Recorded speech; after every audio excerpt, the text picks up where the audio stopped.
Sejam todos bem-vindos a mais um dia no Seminário de Tecnologias Exponenciais do Inatel. Bom, eu sou o Anderson Fagiani e vou apresentar a vocês antenas aplicadas às comunicações móveis de quinta geração, 5G. Hoje, nós atingiremos a metade das Masterclass propostas pelo Inatel neste seminário.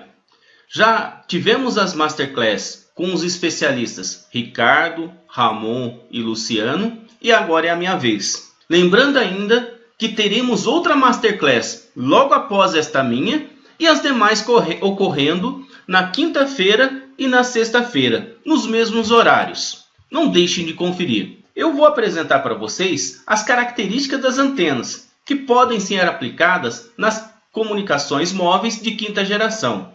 Entretanto, é muito difícil falar somente de antena sem citar as características do canal de comunicação, ou seja, do ambiente na qual será transmitido o sinal. Eu, antes de iniciar as lâminas de apresentações, é de conhecimento de todos que não somente o país, mas sim o mundo está passando por um momento muito difícil. Então, é um momento que devemos ter união para vencer esses grandes desafios.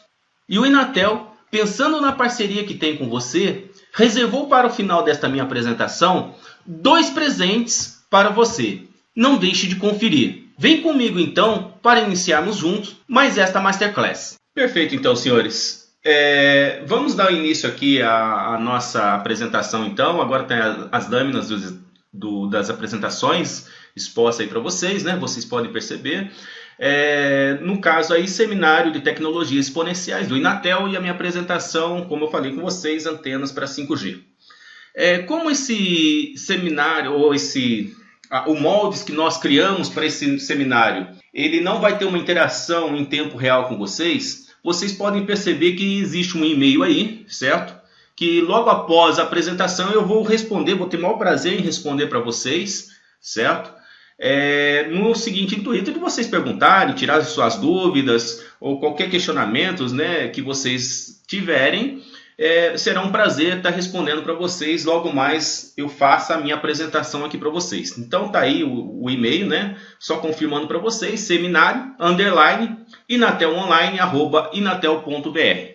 Espero vocês lá com bastante perguntas, bastante dúvidas, sugestões, para que a gente consiga construir uma rede colaborativa dentro dessas informações que eu vou estar expondo para vocês. Pois bem, então, no primeiro slide daqui da apresentação, nós temos essa figura aí que representa um sistema básico, né, um sistema mínimo de um sistema de transmissão, ok?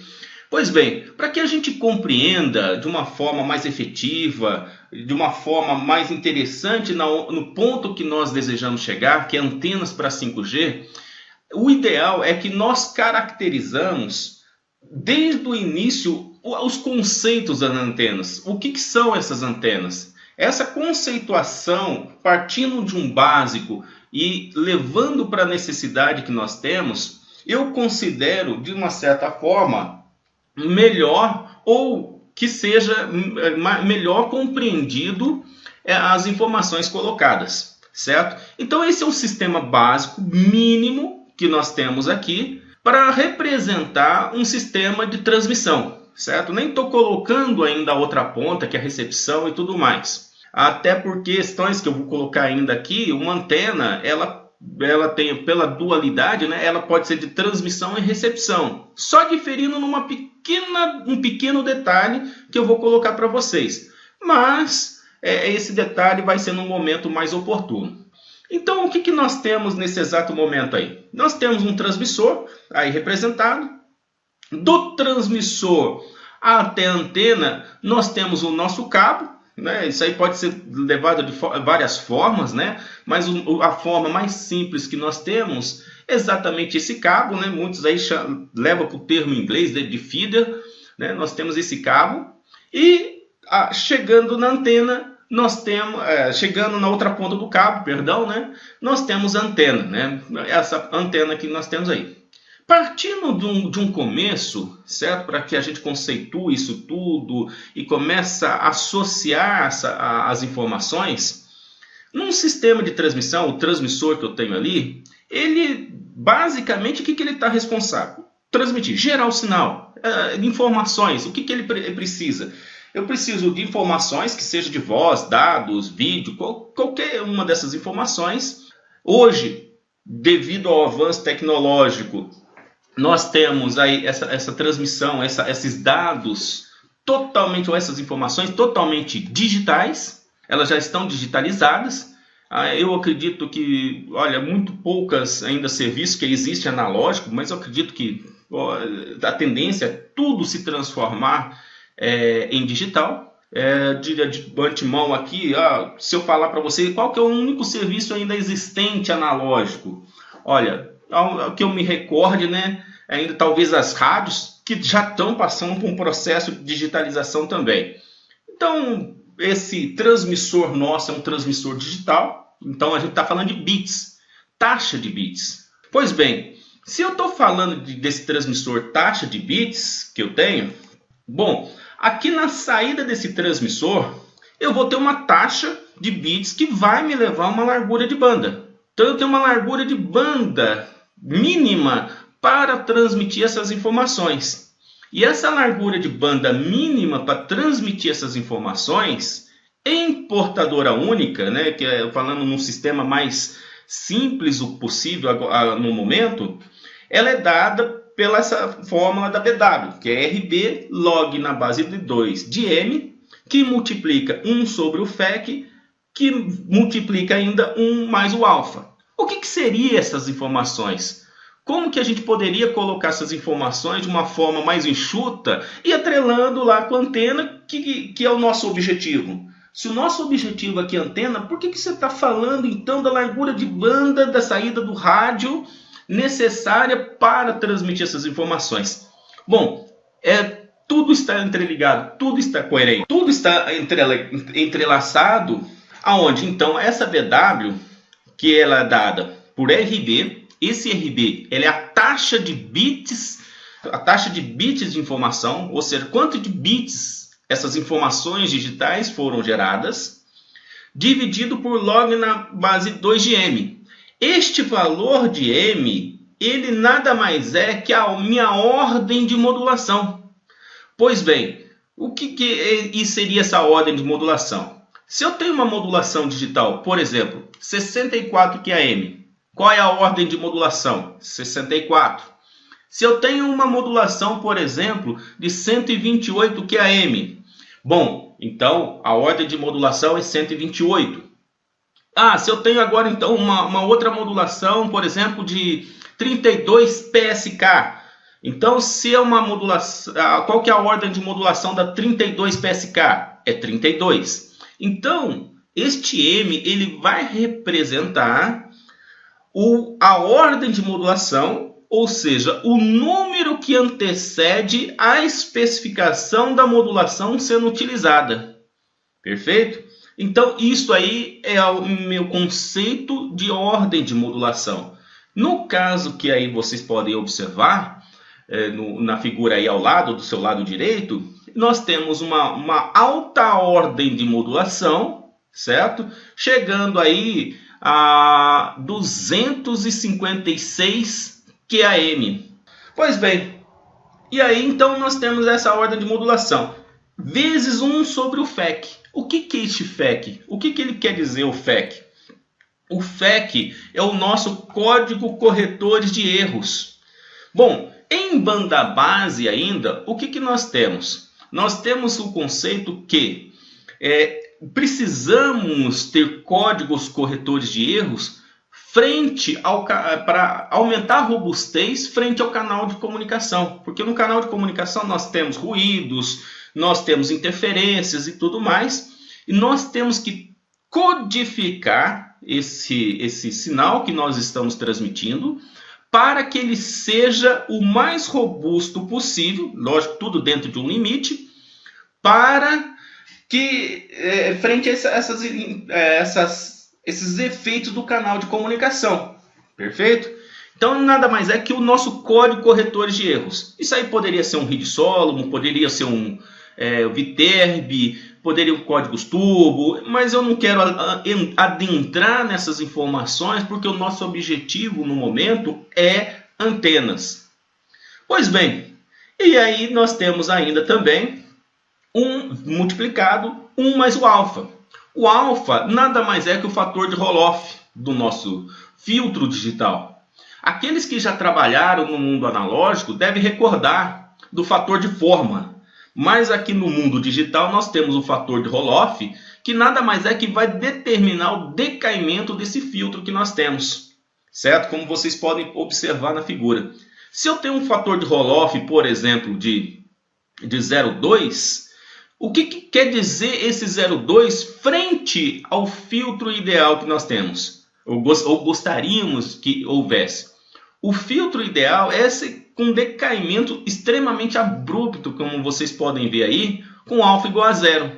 Agora, se eu tenho um fator de Roloff igual a 0,2, quer dizer que este filtro está passando 20% nas bordas, além do ideal que eu desejável para um sistema de transmissão. Ok? Então, isso aí é o que eu falo para vocês com relação ao meu fator de Roloff. A minha DW na saída do rádio. Qual que é a largura de banda mínima que eu vou necessitar para essa transmissão? Pois bem, então o que eu gostaria de vocês agora nesse momento? Com esta informação colocada, vamos passar para o próximo slide. Guarda com carinho esta informação, que eu já vou retornar imediatamente ao próximo slide, a essa informação de novo, atrelando exatamente a antena, a especificação da antena que eu necessito para um sistema de 5G. Pois bem, então vamos lá. A outra informação que eu necessito. Bom, a outra necessidade que eu tenho aqui também aqui tem uma série de informações que está sendo colocadas aqui, né? E exatamente a necessidade que é muito importante para nós. É exatamente o VSWR, certo? O que seria esse VSWR? Pois bem, esse sinal que saiu da saída do transmissor até ele chegar à outra ponta da antena, bom, ele teria que ser transferido toda a potência do transmissor para a minha antena. Pois bem, só que a saída do transmissor ele vai possuir uma impedância. Então agora nós teríamos também atrelando o conceito de impedância. Como nós trabalhamos com um sistema de RF, né, de radiofrequência, a impedância típica para esses sistemas são de 50 ohms. Pois bem, na saída do transmissor eu teria que ter 50 ohms. Bom, entre o conector da saída do transmissor e a entrada do meu cabo, que eu tenho ali do meu feeder, esse conector ele também teria que ser um conector de 50 ohms. O meu cabo ele também necessitaria de uma impedância característica de 50 ohms. Bom, a entrada da antena ela também deveria ter uma impedância de entrada de 50 ohms. Pois bem, se pela teoria da máxima transferência de potência, desde a saída do transmissor até a entrada da antena, se ambos possuíssem 50 ohms, que é o ideal para toda a situação, para a máxima transferência de potência, eu não teria nenhuma potência refletida.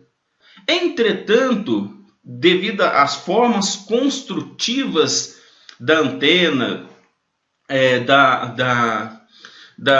do cabo, os materiais utilizados,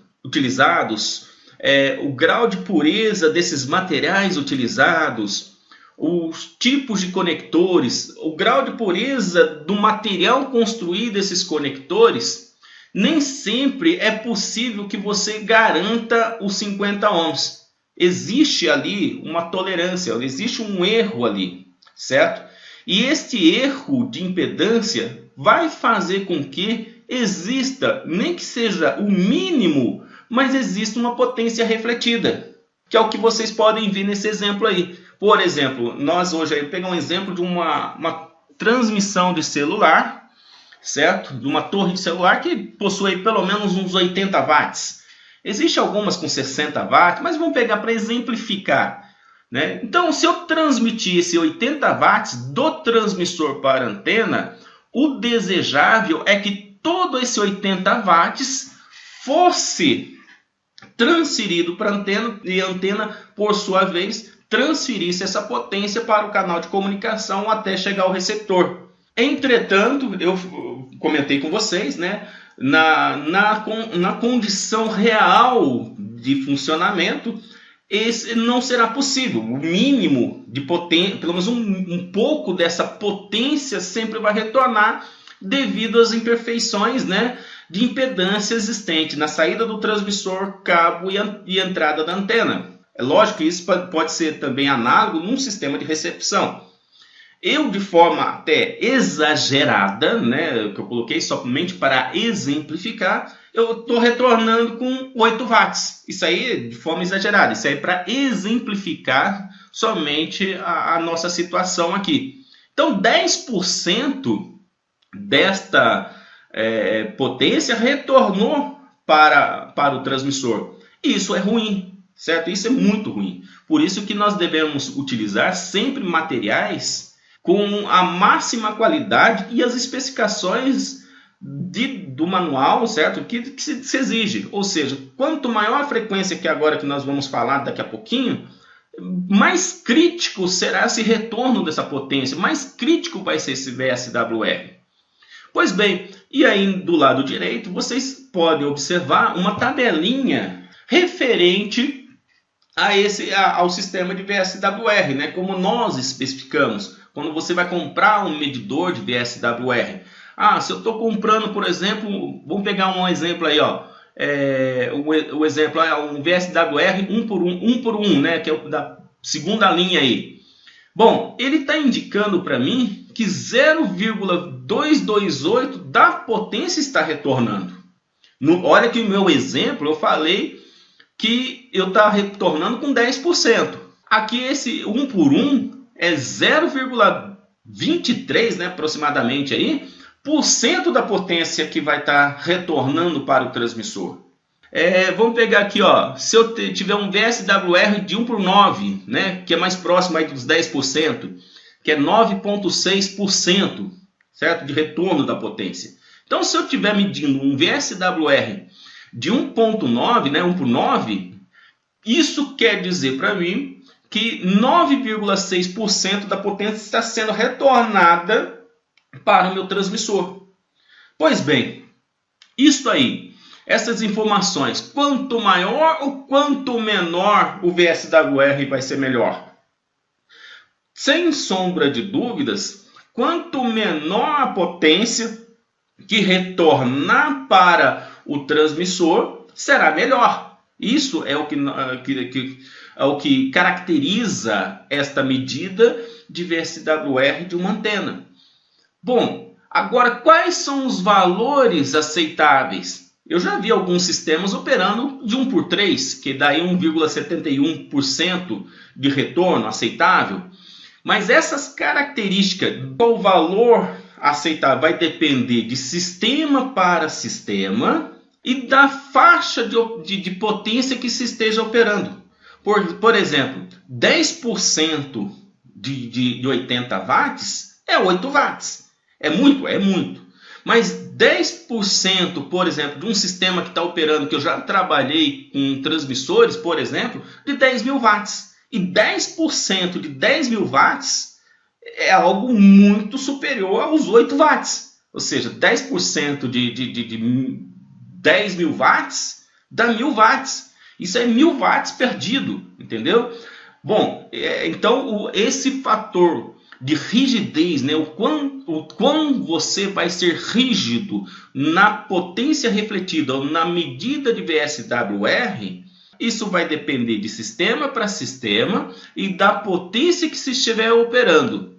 O ideal é que ele seja o menor possível, porque eu quero transferir o máximo de potência possível para o meu canal de comunicação. Entretanto, qual que seria o problema aí? É que quanto mais próximo dos 50 ohms, quanto menor for o VSWR, né, falando de uma outra forma, é que os equipamentos, cabos, conectores, antenas, transmissores, o custo deles são muito maiores, de forma exponencial ou significativa. Então, existem transmissores e transmissores, cabos e cabos, antenas e antenas. É isso que nós deveremos sempre estar avaliando num sistema de transmissão de RF que nós necessitamos. Perfeito?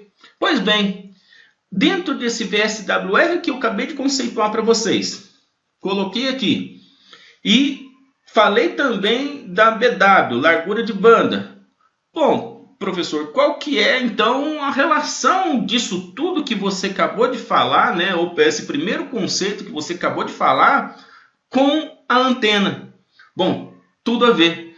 Isso aqui eu gostaria de colocar para vocês no próximo slide aqui, que é exatamente esse aqui, o conceito da largura de faixa de operação da antena. Pois bem, a largura de faixa de operação da antena, ela vai ter que ser superior, certo? À largura de banda requerida pelo sistema seu de transmissão. Pois bem, então eu estou lá transmitindo lá, por exemplo, eu gerei minhas informações digitais. Bom, eu gerei as minhas informações em 1 MHz, né? As minhas informações digitais. Então, qual vai ser a largura de faixa mínima da antena?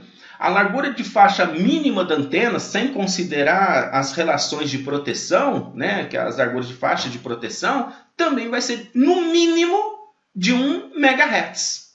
Perfeito? Então, a largura de faixa de operação da antena, ela deverá ser maior que a largura de faixa das informações digitais na qual o meu sistema está gerando. Pois bem, então esta é a primeira informação. E esta largura de faixa de operação da antena, ela vai ter que ser os pontos ou as faixas de frequências na qual vão me levar um VSWR, certo? Menor do que aquele que o aceitável que eu coloquei para o meu sistema de transmissão, que vai depender do valor da potência e o tão quão rígido eu serei com o meu sistema. Então, isso aí eu começo coloquei a primeira definição para vocês, qual que é? De largura de faixa de operação da antena. Pois bem, essa largura de faixa que nós acabamos de conceituar aqui para vocês, né, eu acabei de fazer essa colocação aqui para vocês, além disso aí, né, se tratando dessa faixa, ela vai estar sendo transmitido por uma frequência. No caso aqui, faixa, né, várias frequências. Mas eu vou ter uma frequência central de operação, uma frequência ao centro desta faixa, certo? Na qual será transmitido.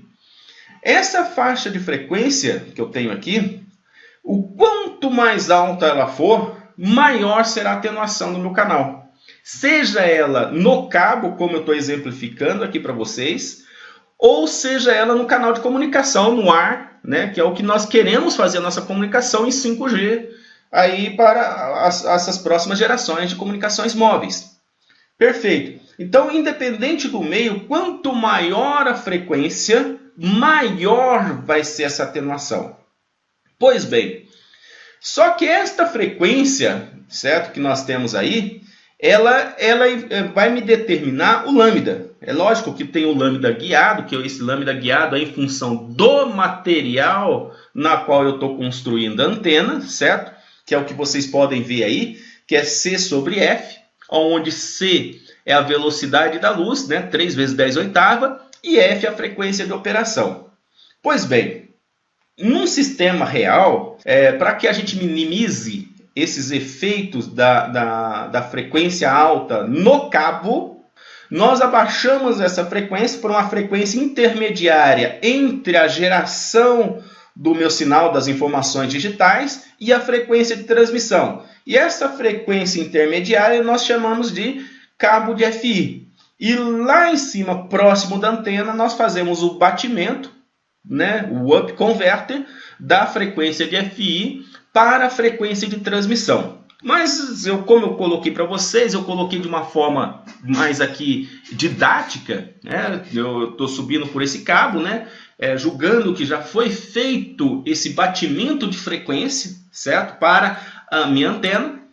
E a frequência de transmissão, essa frequência vamos pegar como referência, né? A frequência de transmissão central, dentro dessa largura de banda que eu acabei de definir para vocês, ela vai estar determinando as dimensões físicas da minha antena. Então, a dimensão física da minha antena ela é determinada em função da minha frequência. Pois bem, se ela determina as dimensões físicas da minha frequência, certo? Ela vai dimensionar exatamente o quê? O meu tamanho. Qual que é o tamanho da minha antena? Certo? Qual será esse tamanho, o tamanho e o formato da minha antena? Perfeito? Pois bem, com isso aí, esses batimentos de frequências que eu estou colocando para vocês, eu vou conceituar então para vocês exatamente a modulação. Eu vou conceituar para vocês exatamente a informação de modulação, a necessidade de modulação. Bom, vamos pegar aqui o básico, né, o primordial nosso. Se nós formos comunicarmos através da voz, que nós comunicamos entre 20 Hz até 20 kHz, pegar uma frequência de referência, que por exemplo 1 kHz, a velocidade da luz é constante. A frequência que eu tenho ali de 1 kHz, qual vai ser esse comprimento de onda que vai determinar o comprimento da minha antena? Bom, se eu fizer essa conta, eu vou ter uma antena de 300 mil quilômetros, coisa totalmente inviável de se construir isso aí. Então, o ideal é o quê? Que eu eleve essa frequência para diminuir o comprimento de onda, como vocês estão vendo aí na fórmula. Pois bem, ao diminuir esse comprimento de onda, vem a necessidade da modulação. A modulação, ela nada mais é que uma etapa do sistema de comunicação para adaptar o sinal transmitido em banda base para a banda passante, que nada mais é que para a frequência de transmissão. Adaptar isso aí para a frequência de transmissão, certo? Então aí nós elevamos a frequência, no caso aí na frequência de transmissão, onde que o 5G vai estar operando em 3.5 GHz, né, ou na faixa de 3,5 GHz, aonde que que vai estar operando, por exemplo, o 4G lá no 1.8 ou 900 MHz, né, 1.8 GB ou 900 MHz. Pois bem, então nós elevamos essa frequência, que é esse diagraminha que está ilustrado para vocês aí. Então eu tenho informação em banda base, que é essas informações digitais que nós geramos, e tenho a frequência da portadora. Na saída desse multiplicador, né, não quero entrar nas teorias, né, por transformada de Fourier e tudo mais, mas eu tenho o meu sinal modulado na saída. Quando as minhas informações alteram a característica da portadora, na amplitude da portadora, eu vou ter uma modulação ASK. Agora, quando as minhas informações de entrada alteram as características da frequência da minha portadora, eu vou ter uma modulação FSK. De forma análoga, né, quando as minhas informações digitais alteram a característica da fase da minha portadora, eu tenho agora uma modulação PSK. Pois bem, alterando, né, dentro das modulações digitais, tanto a fase quanto a amplitude, eu tenho a modulação agora QAM. Então, seriam as 4 modulações digitais: ASK, FSK, PSK e QAM. Só que a QAM é um misto entre amplitude e fase da portadora. Então, nós transladamos estas informações para a frequência de transmissão. Mas aí vocês devem estar perguntando comigo aí agora: pô, professor, nesse sentido, né, que foi colocado aí, por que então nós ainda continuamos esses números, esses valores antes das modulações? Como eu falei para vocês anteriormente, esses valores aí nada mais é que a minha ordem de modulação, que aí eu tenho um QAM, um 32 QAM, um 64 PSK e por aí vai. Então elas vão direcionar as dimensões físicas da minha antena à minha frequência. Pois bem, nesse sentido aqui então, o que nós temos? Nós definimos largura de banda, a frequência, que vai determinar a dimensão física da minha antena, certo? E o que é então, o que nós conceituamos antena?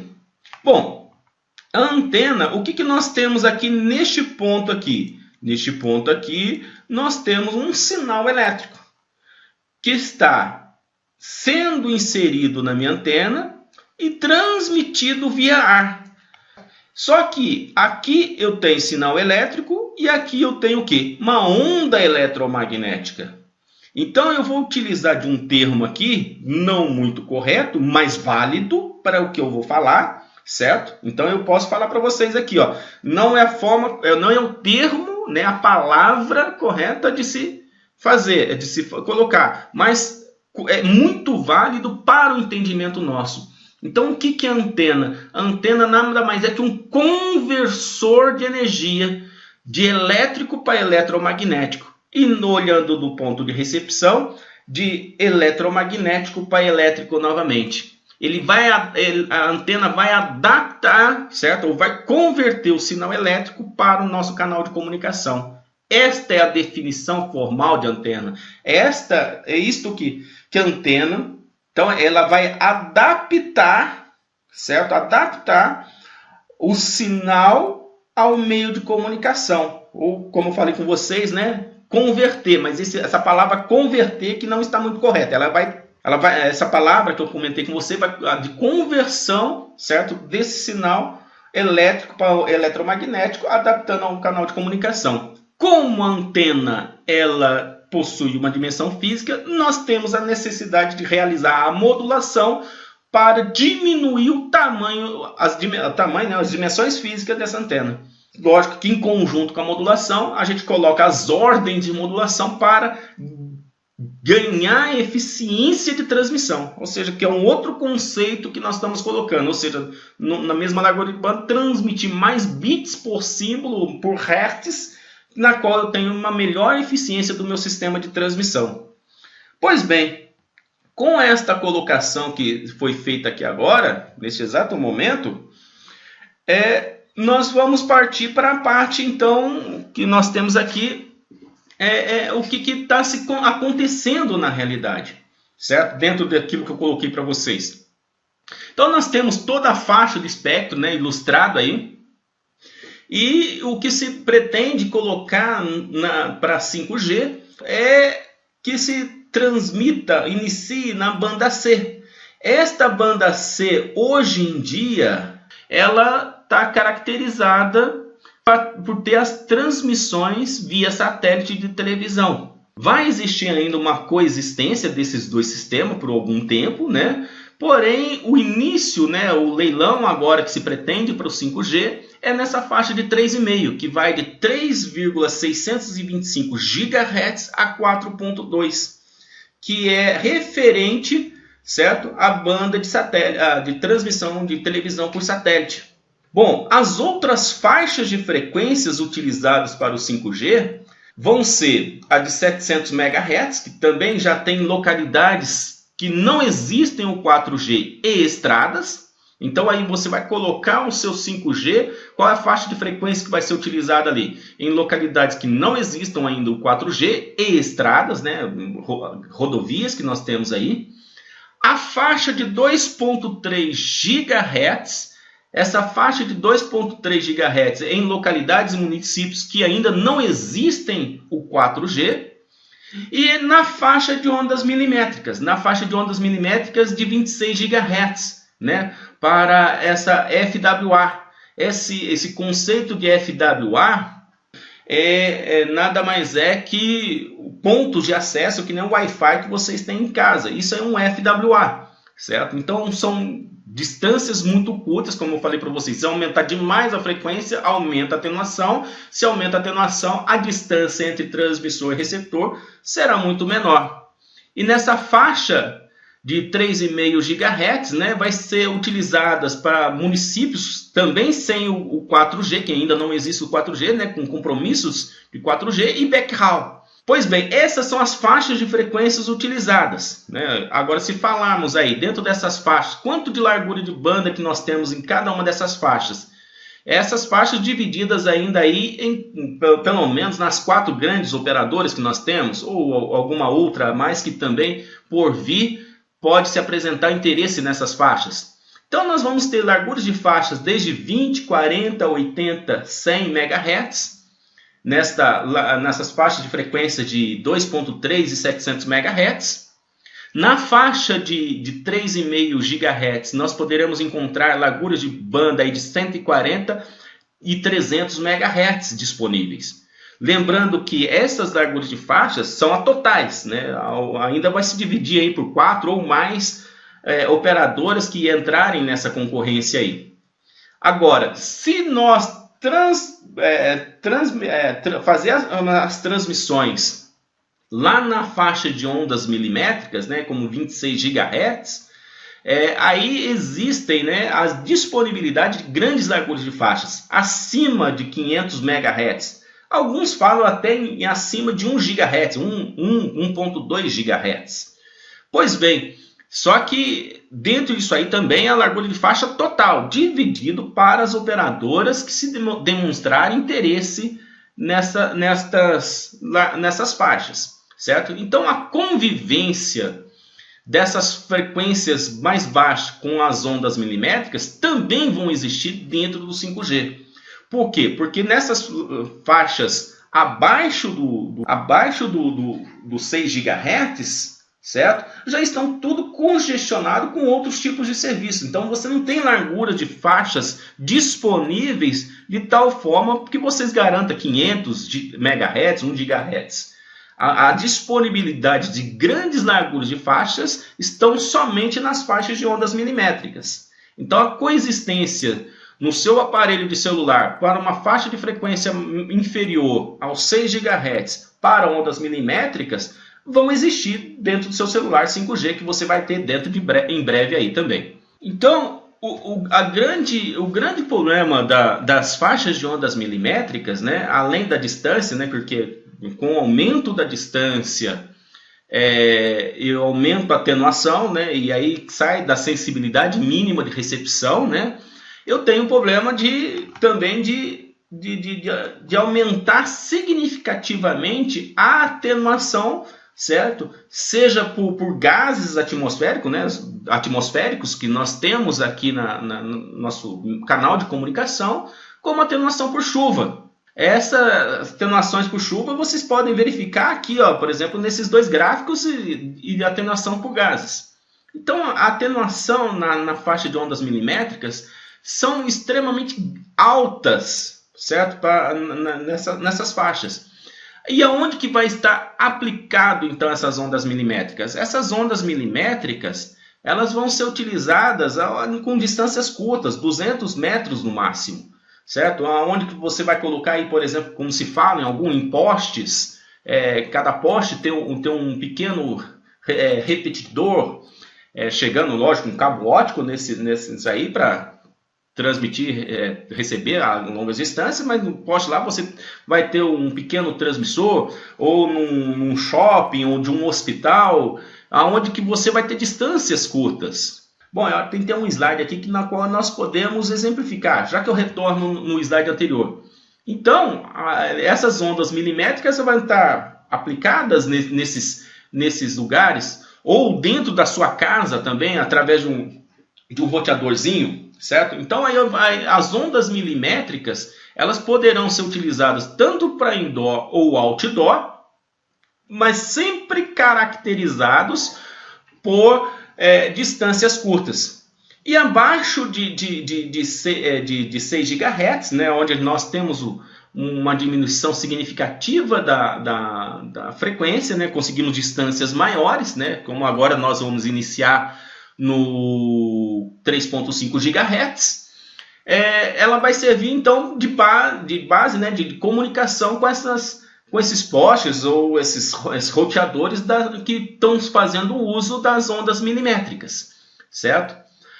Então, sempre a coexistência, né, dessas faixas de frequências abaixo de 6 GHz ou na faixa de ondas milimétricas vão sempre existir também na faixa de 5G e vão determinar exatamente as dimensões físicas, né, das nossas antenas.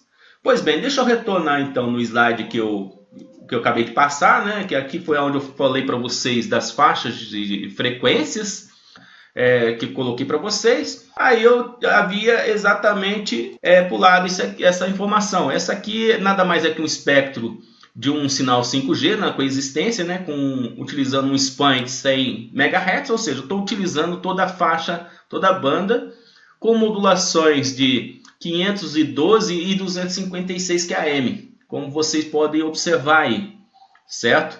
Então, isso tudo aqui é a largura de banda do meu sinal, que eu estou transmitindo, né? E tem uma frequência central de transmissão. Lógico que cada um desses daqui vão ser divididos para as operadoras utilizarem e fazerem o seu uso. Cada uma dessas faixas de frequências, né, o que vai determinar a largura de banda, a largura de faixa da antena, na qual a operadora vai adquirir para o seu sistema. Não tem como você criar uma antena com uma largura de faixa muito extensa, muito grande, certo? Isso aí encareceria muito a antena no fato de se construir uma única cobrindo toda a faixa. Em algumas situações é possível, né? Algumas situações é possível, e outras nem tanto, ok? Então, esse aqui foi o próximo slide que eu acabei falando para vocês, né, para uma transmissão indoor ou outdoor das ondas milimétricas ou abaixo dos 6 GHz. E aí eu tenho agora uns conceitos de antenas, né, como que a gente vai conceituar essas antenas. Bom, nós temos que ter uma antena de referência. Essa antena que nós temos de referência nada mais é que a antena isotrópica, certo? A antena isotrópica ela é uma antena hipotética. Essa antena hipotética ela é só construída no papel matematicamente, modelada matematicamente, onde ela irradia uniformemente em todas as direções. Só que devido aos efeitos de construção, materiais, nós sabemos que isso aí é impossível, você ter uma antena que irradie uniformemente em todas as direções. Na prática, o mais comum é nós pegarmos uma antena de referência, a antena de polo, certo? Então, pega essa antena de polo e compara com a antena que nós estamos em questão. Nós temos, então, uma medida em função da antena de polo.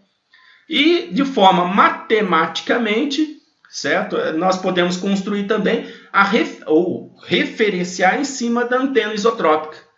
Bom, esta referência da antena isotrópica, nós temos, por exemplo, aí um ganho em dBi. E se for em relação à antena de polo, nós temos um ganho referente à antena, ganho em dBd, que é referente à antena de polo. Pois bem, como ela irradia para todos os lados, existem duas direções na qual a minha antena irradia, ou nós consideramos a irradiação temos mais forte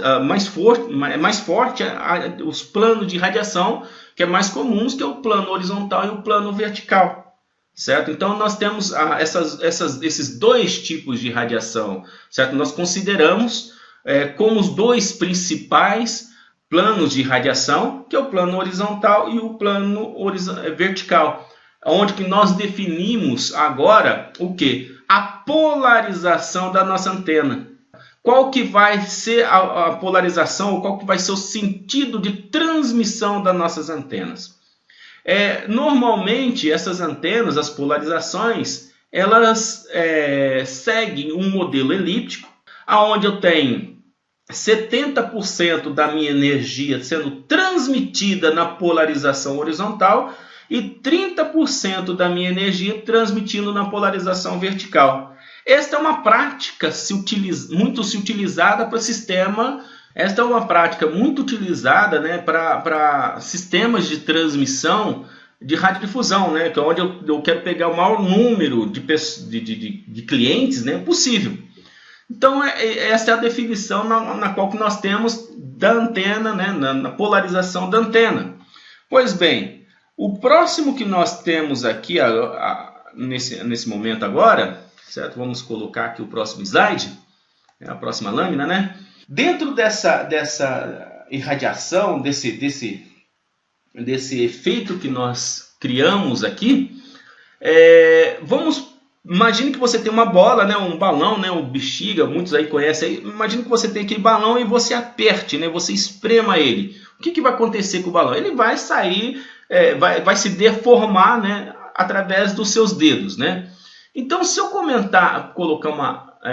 eu direcionar essa energia da nossa antena, certo? Então eu vou estar espremendo essa energia dessa antena, eu vou estar direcionando essa energia da antena. E aí eu venho mais dois conceitos nesse sentido. O primeiro é de ganho da antena, certo? E o outro é de diretividade. Pois bem, então diretividade é quanto eu estou direcionando a energia irradiada da minha antena, certo? Isso é o conceito de diretividade da antena. O outro conceito daí é o ganho. O ganho da antena é o quanto que eu consegui de ganhar de diretividade, o quanto mais distante eu conseguir ganhar de diretividade. Pois bem, dentro desse conceito de ganho, a relação dessa distância de máximo pela distância original, eu defino como ganho da minha antena de transmissão. Pois bem, dentro desses conceitos que nós temos aí, a antena isotrópica, se eu pegar no único plano, né, horizontal ou vertical dessa antena isotrópica, certo? Eu vou ter a antena omnidirecional. E esse direcionamento da minha energia vai me determinar a antena setorial, que é composta por antenas de polos, um conjunto de antenas de polos. Então, o que acontece? Eu quero distância, eu vou ter que setorizar, eu vou ter que direcionar a minha antena. Agora, se eu deixar no único plano omnidirecional, eu não consigo distância suficiente para atingir uma determinada área. O que as operadoras fazem? As operadoras que estão operando aí 900 MHz, 1.8, 2.1 GHz, certo? Elas estão setorizando, né, o conceito de setor de transmissão, dividindo, então, um setor de 360 graus em três outros setores. Vocês podem ver que essas torres de transmissão de celular, né, de comunicações móveis, possuem 3 antenas, normalmente, né, 3 antenas. Para quê? Para que setorize em 120 graus cada um desse setor. 120 mais 120 mais 120, nós temos aí os 360 graus, fazendo a analogia a uma antena omnidirecional, ganhando isso aí, então, em distância e cobrindo os 360 graus. Perfeito. Então, esse é o novo conceito que eu apresento para você de setorização, certo, da antena. Entretanto, ao elevar a frequência, como eu mostrei para vocês, a distância vai ser menor. Existe, então, aí, certo, uma intenção de criar setores menores no sistema de transmissão para que eu consiga uma distância maior. Ou seja, eu vou estar direcionando uma diretividade muito maior, né, antenas direcionais muito maior, quando eu elevo a frequência de transmissão e aumentando, por sua vez, a setorização do meu sistema para que eu consiga cobrir os 360 graus. Mas, bom, professor, quanto de setorização, quantos setores vão ser criados agora nesse novo conceito? Bom, esse conceito de quantos novos setores, aí ainda está, como se diz, ainda estamos implantando, eu não saberia informar de uma forma mais precisa para vocês quantos setores existirão. Mas que vai existir uma setorização maior, isso sim, isso vai existir, é uma tendência de que se ocorra nas antenas preparadas para 5G ou quando se eleva a frequência de transmissão do seu sistema. Perfeito? Pois bem, o outro conceito que nós temos aqui também, certo? Dentro aqui é a abertura de feixe da antena, que vai estar ligada à setorização. Essa abertura de feixe, eu tenho o ponto de máximo da minha antena, né, e recuo em 3 dB. Nós sabemos que o recuo em 3 dB nada mais é que a metade da potência. Então, o que se acontece? Ponto mínimo de transmissão, de referência ali, até o ponto de 3 dB, esta abertura vai me definir a abertura de feixe da antena ou a abertura o lobos de abertura, o ponto de abertura de 3 dB da minha antena. Então, existem vários nomes que são colocados para essa abertura, que nada mais é que vai me definir a abertura de feixe, certo? A diretividade da minha antena. Perfeito? Então, esse é um outro conceito que nós temos aí, né? Aplicações quando se eleva, né, a faixa de frequência para atender, por exemplo, uma aplicação do 5G como se espera. Pois bem, com isso colocado, o próximo conceito que nós temos, eu coloquei aqui, tinha até colocado no slide anterior, né, é que eu tenho uma transmissão somente bonitinha na direção desejada para frente aí. Como nós sabemos, né, isso é a onda eletromagnética, nós não temos um controle sobre ela. E sempre lóbulos, né, laterais vão existir. Por mínimo possível, mas sempre vão existir. E aí, esses lóbulos vai definir para nós a relação frente-costa da antena.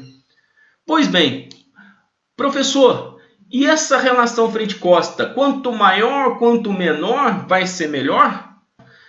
Bom, essa relação frente-costa que nós temos aí vai depender do que se deseja. Por exemplo, se eu estou com uma antena instalada exatamente ao centro de um shopping center que nós temos, pode ser instalado, isso aí vai determinar o quê? Vai determinar que eu preciso de uma relação frente-costa, uma característica de transmissão omnidirecional. Então, essa relação frente-costa, quanto menor, melhor. Agora, se eu quiser direcionar tudo para frente, setorizar, aí essa relação frente-costa, quanto maior, melhor. Então, vai depender muito da aplicação para que esse conceito seja bom ou seja ruim. Então, é muito subjetivo de acordo com a aplicação ou do local na onde que vai ser instalado a antena que se coloca ali, ou desejado ali para essa instalação para as aplicações em 5G. Pois bem, dentre outras coisas, hoje os down tilts na antena sempre vão precisar, né, que são as deformações desses lóbulos de transmissão, para que eu consiga chegar ao meu sinal, né, para que consiga atingir o meu sinal no meu cliente de uma forma mais efetiva, certo? E isso aí pode ser tanto elétrico quanto mecânico, e tem algumas situações hoje que algumas características de antenas, até muito pesquisada pelo Inatel, aquelas antenas ópticas, né, controladas opticamente, onde deformam esse lobo de transmissão através de um cabo óptico chegando até mesmo até a antena. Essas antenas estão em pesquisas, né? Muito provavelmente serão utilizadas também nas tecnologias 5G. Ok?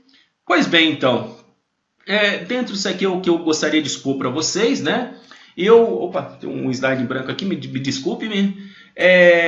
Então, o que eu gostaria de falar com vocês aí, eu comentei no início lá, queria deixar 2 presentes para vocês, né? Então, vamos passar para vocês esses 2 presentes aqui. Lógico, aqueles que tiveram dúvida nos conceitos de antenas, algumas coisas aí, por favor, tem um e-mail lá, essa apresentação ficará disponível para vocês.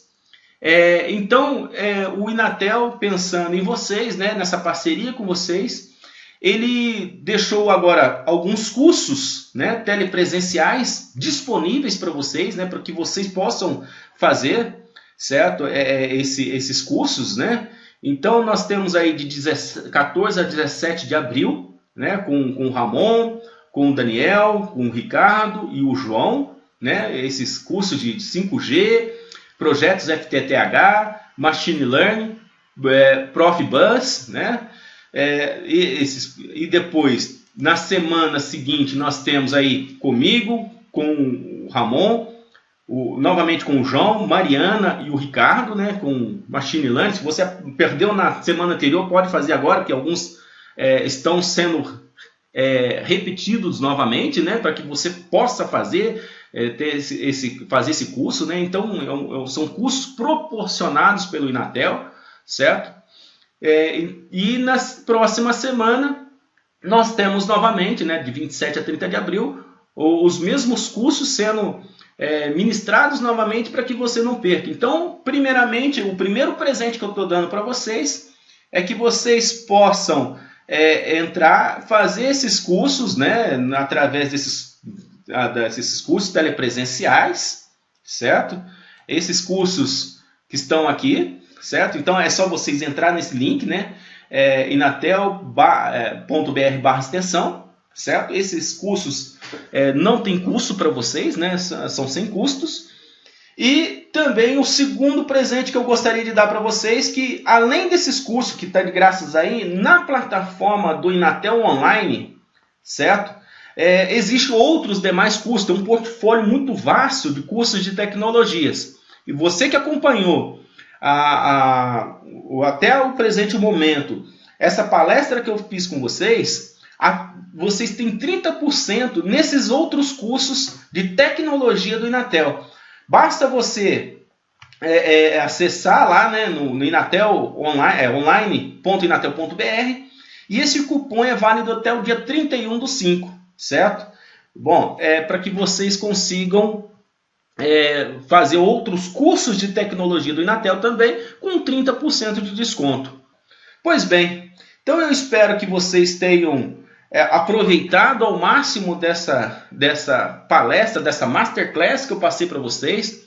Eu sei que é muito pouco tempo para a gente falar um monte de informações, mas eu aguardo vocês lá no e-mail para tirar dúvidas, perguntas, sugestões, o que vocês desejarem. Além disso aí, os dois presentes meus, um é um curso de graça, que vocês podem fazer quantos cursos de graça ali que você quiser, daquele outro que eu acabei de apresentar para vocês, né, desses cursos de extensão. Só fiquem atentos que o link é diferente.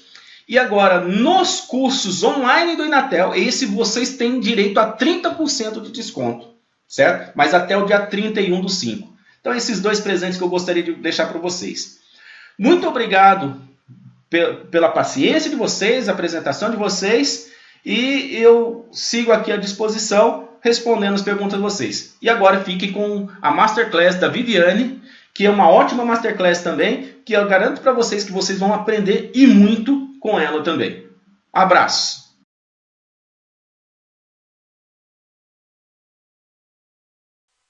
Olá, boa noite. Eu sou Viviane Sampaio, especialista do Inatel. Trabalho na área de treinamento, na educação continuada. Hoje vou conversar com vocês sobre IoT e sobre os projetos que o Inatel vem desenvolvendo para 4G e para 5G, através do Centro de Referência em Radiocomunicações, o CRR. Este webinar é uma iniciativa do Inatel. Durante esta semana, outros especialistas vão conversar sobre os mais variados temas, como redes Ethernet para aplicações industriais, Indústria 4.0, redes PON, na implementação do 5G. Eu vou agora fazer a apresentação para vocês. Vou compartilhar a tela com vocês. Aos que quiserem fazer perguntas, utilizem o endereço de e-mail que está aqui apresentado nesta capa. O endereço é seminário_inatelonline@inatel.br. Na nossa agenda, nós vamos ver o desejo do mercado, o panorama real, e o que o Inatel vem fazendo, quais são as suas soluções. O desejo do mercado consumidor é que a cobertura do sinal de uma rede móvel seja de amplitude nacional. Ainda, o mercado consumidor almeja usar altas taxas de dados. E nesse cenário, o desejo é que os serviços oferecidos sejam da mais alta qualidade. No panorama real, o que se percebe é uma situação completamente diferente do desejo do mercado. Estamos vivendo uma realidade em que quase 50% da área do nosso país, que possui cobertura de sinal de rede móvel, não tem cobertura 4G. Ou seja, são 50% da área do país que é coberta por um sinal de celular composto de sinal 2G e 3G. E, além disso, mais de 70% da área rural brasileira não tem cobertura de sinal celular.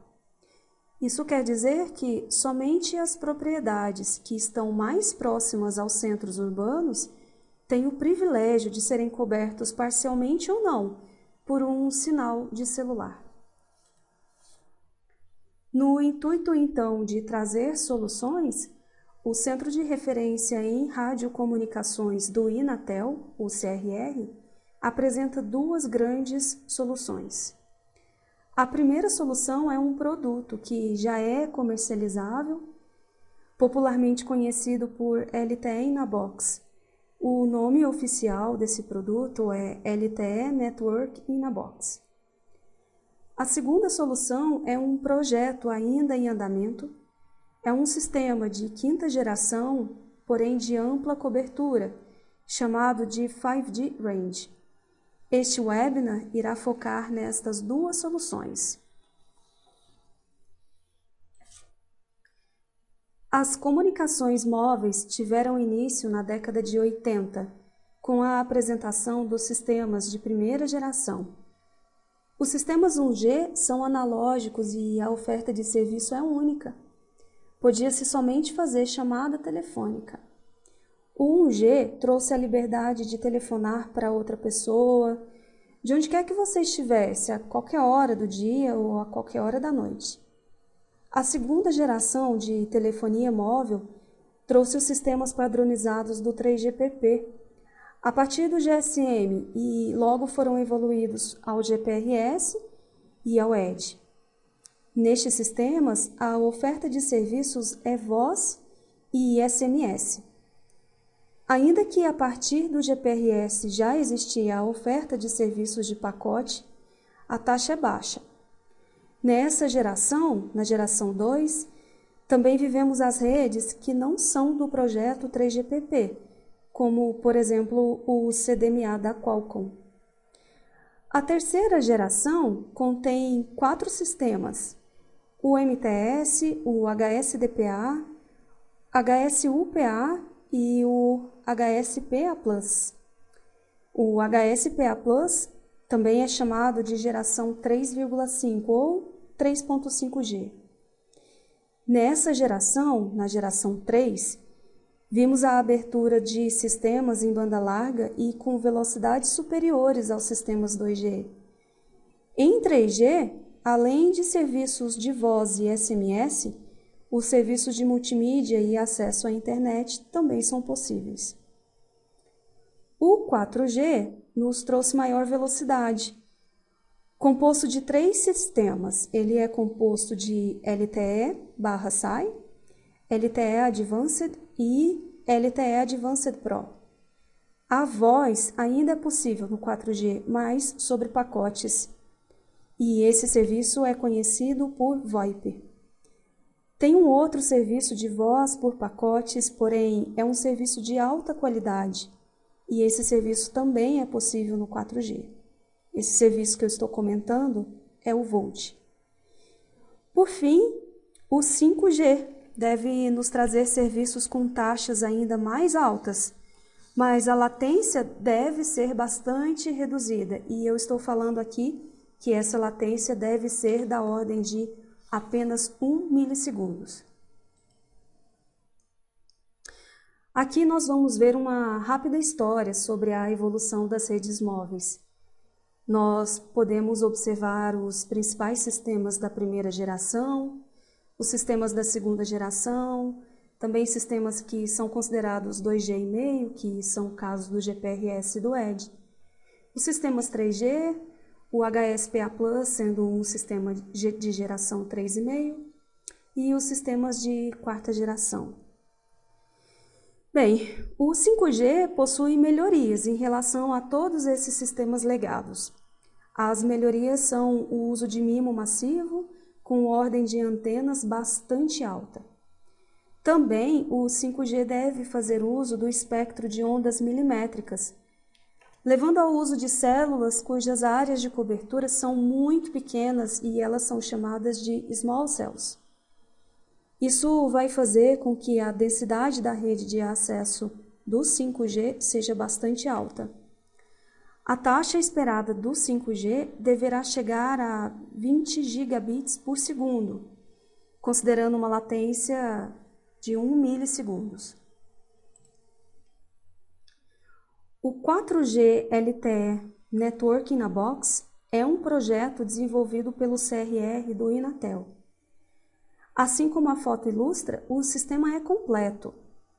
Ele contém acesso e core em uma caixa única.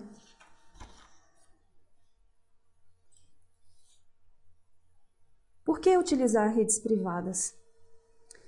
Sabe-se então que as redes móveis convencionais são limitadas tanto em oferta de taxa quanto em oferta de serviços. São redes de custo alto e nem sempre fornecem a segurança necessária para o cliente. Já as redes privadas, elas são mais versáteis. Além de poderem se adaptar à necessidade do cliente, elas apresentam mais alto desempenho, uma vez que a quantidade de usuários conectadas nas redes privadas é mais baixa. O custo de implementação de uma rede privada se torna mais baixo em função da quantidade de elementos que serão implantados. É uma rede melhor, são redes independentes. As redes privadas, elas podem ser implantadas para os mais diversos usos. Os exemplos são rede privada em automação industrial, na indústria 4.0, na análise de dados, também em Big Data. Uma outra área de sucesso das redes privadas é o agronegócio. A rede privada do agronegócio permite a agricultura de precisão, o controle de rebanho, a automatização do campo, a manutenção preventiva de máquinas e, além de tudo isso, traz sinal de internet ao produtor rural e ao trabalhador que vive no campo. Outra aplicação de redes privadas é no Smart Grid. Pode-se utilizá-la para controlar os medidores de energia e também para controlar as chaves religadoras. Na área de segurança pública, as redes privadas permitem a unificação das redes de segurança pública, permitem o push to video e permitem as bolhas táticas. Na área de mineração, as redes privadas permitem unificar as áreas de mina, áreas de ferrovia e ainda as áreas de porto. Permite monitorar e também permite fazer a segurança das barragens. As redes privadas na área de mineradoras vão também permitir a automatização da produção e permite o uso de veículos autônomos também. Aqui nós vamos observar uma comparação entre as gerações 4 e 5. Em relação à vazão de dados, o 5G apresenta um valor bastante atrativo em função da sua maior banda de canal. São 1.0 gigabits por segundo, utilizando um canal de até 100 MHz, contra 300 megabits por segundo em um canal de 20 MHz para o 4G. A latência do 5G é de 10 vezes menor do que a latência do 4G. e o 5G prevê o uso de espectro não licenciado. Ainda em relação ao uso do espectro, uma atividade privada ou uma rede privada de LTE é capaz de utilizar tanto o espectro licenciado quanto o não licenciado. E, nesse caso, isso vai acontecer a partir do release 17 do 3GPP. De acordo com a resolução da Anatel, essa resolução é de número 555, a banda de 250 MHz pode ser utilizada nas redes privadas LTE. Essa banda vai utilizar o Serviço Limitado Privado, SLP. Numa arquitetura típica de um sistema 4G, nós observamos que o terminal do usuário ou ainda um dispositivo IoT, esse terminal acessa a rede de acesso do 4G e, através de uma rede de transporte, que pode ser uma rede IP, a rede de acesso e a rede núcleo vão se conectar. As características desta arquitetura convencional são instalação demorada, dependência de um backhaul e um núcleo cujo custo é bastante elevado. Já numa arquitetura atípica, por exemplo, a arquitetura do LTE Network in a Box, configurando uma rede privada, nós observamos que o terminal do usuário ou um dispositivo IoT, ele acessa a rede de acesso do 4G. Todas as funções do núcleo já estão conectadas à rede de acesso em uma caixa única. Por isso o nome do projeto, LTE em uma caixa. As características desta arquitetura são instalação rápida, onde a instalação é feita em apenas um dia, independência de um backhaul e em um baixo custo. Nessa arquitetura é imprescindível que se tenha uma conexão com a rede de internet. E essa conexão vai permitir conectar a caixa ao mundo externo. A instalação, então, do sistema é bastante simples. Conectam-se as antenas, alimenta-se o equipamento, que é a caixa, conecta-se o cabo de rede, que permite a conexão com a rede de internet e pronto. E então vemos que a rede é existente e ela está disponível na tela do celular. Essas são as características do produto LTE Network in a Box. O InnoDB é compatível com o Release 14 do 3GPP. O equipamento é resistente ao sol, à chuva, à poeira. Ele monta em uma rede única LTE banda larga, LTE-M, Narrowband IoT. Ele possui suporte ao Volt. O EPC, que é o núcleo do 4G, já está embutido no próprio equipamento. Ele admite até 512 usuários. A largura de faixa empregada é de 20 MHz. Utiliza-se MIMO 2x2 de 15 watts. As taxas alcançadas são de 150 megabits por segundo no link de descida e 75 megabits por segundo no link de subida. O equipamento é atualizável via software e é um equipamento que vai permitir a evolução para o 5G. A seguir, nós vamos ver as características do projeto 5G Range do Inatel.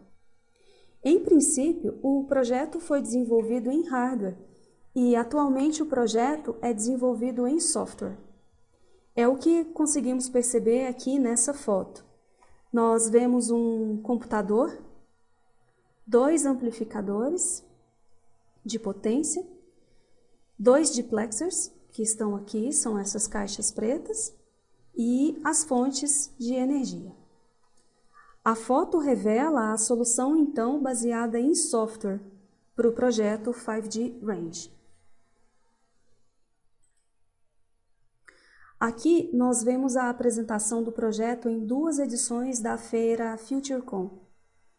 À esquerda, nós vemos o projeto sendo apresentado na FutureCon edição 2019. E à direita nós vemos a edição de 2018.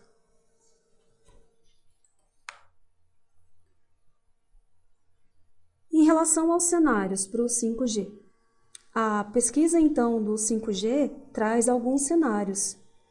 E os mais importantes são o MMTC, comunicações massivas de tipo máquina, em que a densidade de conexão é altíssima e o 5G deverá estar preparado para isso.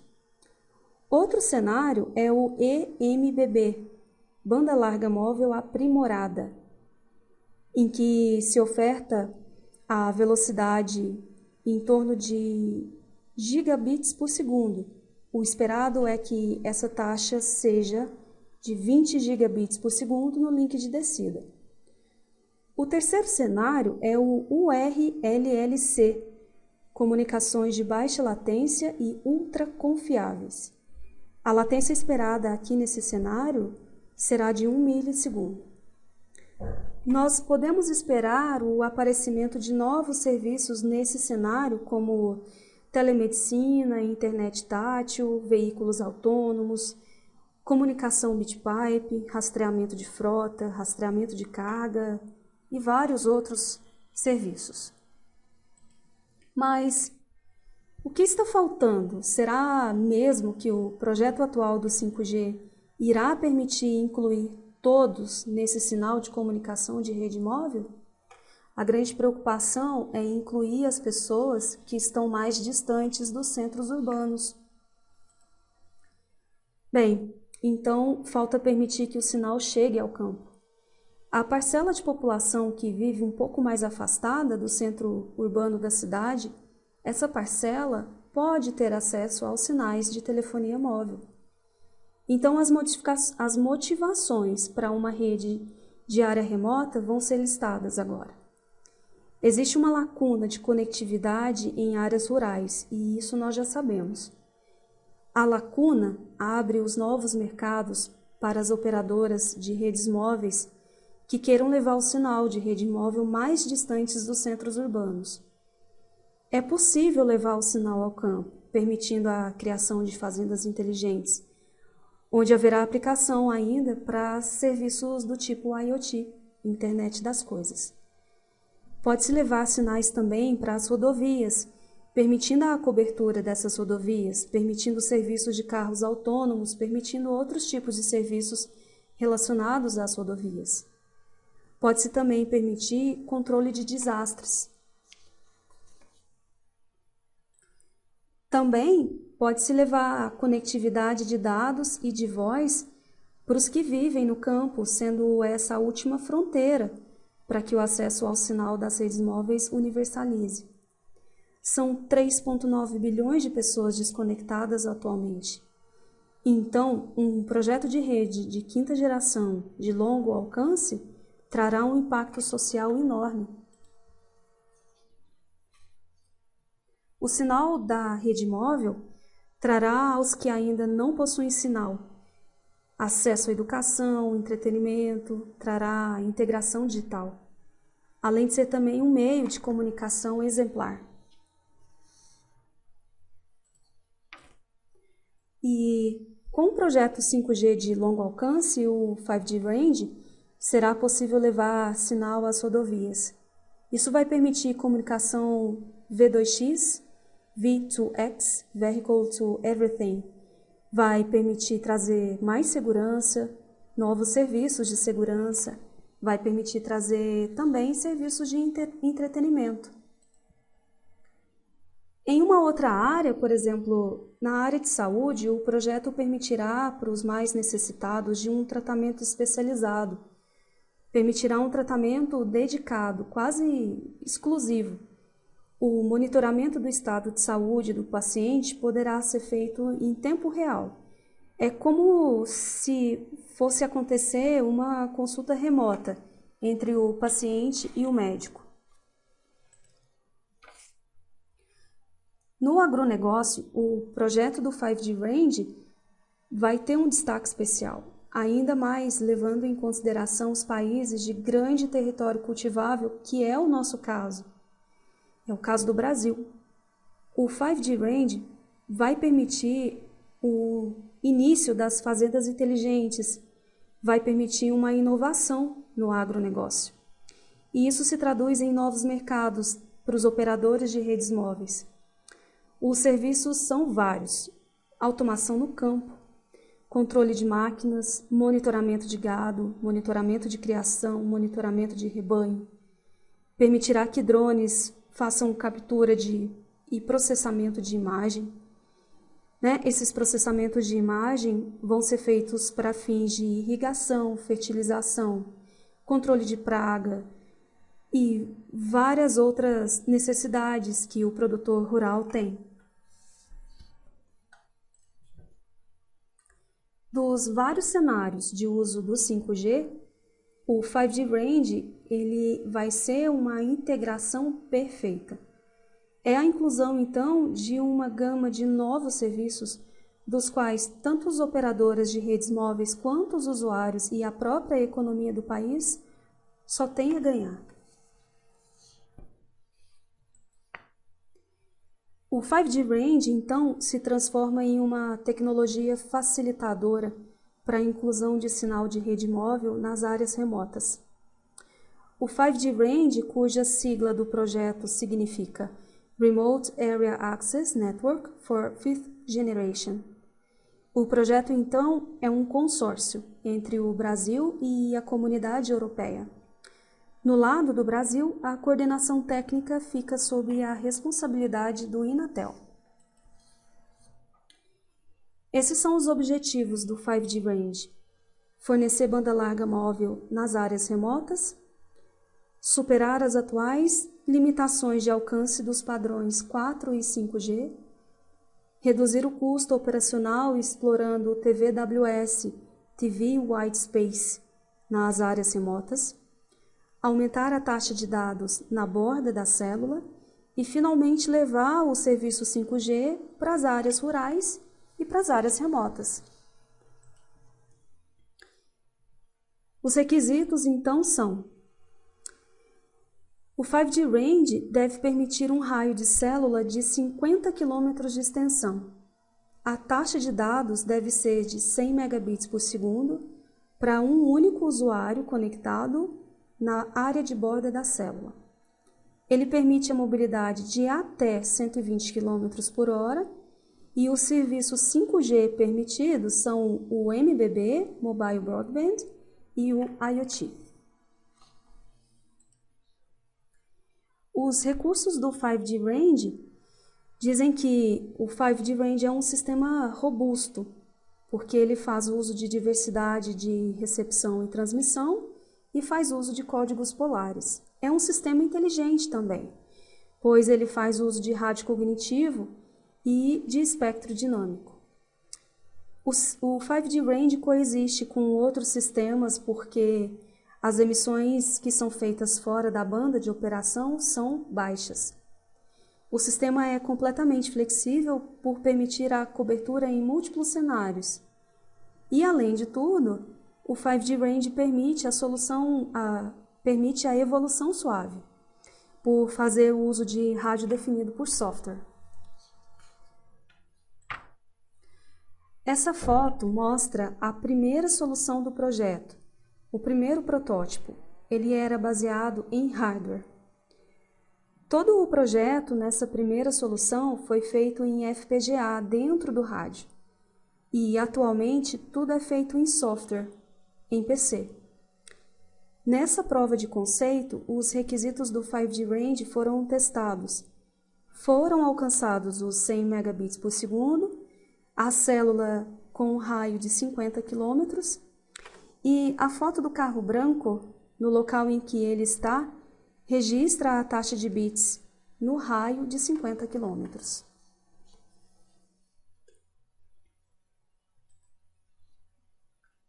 O projeto permite vários tipos de setups entre as seguintes variações de parâmetros. As formas de onda que podem ser empregadas vão ser GFDM, OFDM e UF-OFDM. Os códigos de canais permitidos são Polar e LDPC. As ordens de modulação são BPSK, 4QAM, 16, 64 e 256 QAM. O esquema de MIMO é o TRSTC 2x2, TRSTC, Time Reversal Space Time Encoding. O sistema faz uso de predistorção digital para compensação de não linearidades do amplificador de potência e a potência de transmissão é de até 20 watts. Aqui a foto mostra o primeiro protótipo do projeto 5G Range na solução baseada em hardware. A arquitetura do 5G Range pode ser observada aqui. A base station está conectada e ela vai permitir a oferta de inúmeros serviços. O drone, mais no alto da figura, é utilizado para permitir o monitoramento de diversas coisas, desde a captação de imagem para controle de peste, para irrigação de planta e até mesmo para permitir fazer o controle de criações. As máquinas da propriedade podem ser controladas à distância, tanto para o plantio, para a colheita ou para a manutenção da propriedade. É possível fazer monitoramento de rebanho, seja com chip, com coleira ou ainda com brinco, anexado a esses animais, né? É possível ofertar também sinal de internet para as residências da propriedade e, por fim, há também sinal de rede móvel à disposição dos usuários humanos, que vão permitir também que sejam feitos os procedimentos de mobilidade.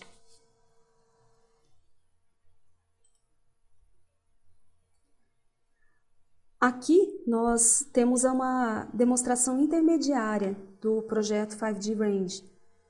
Nessa demonstração, foi levado um sinal de internet para uma escolinha rural, aqui mesmo em Santa Rita do Sapucaí, na zona rural.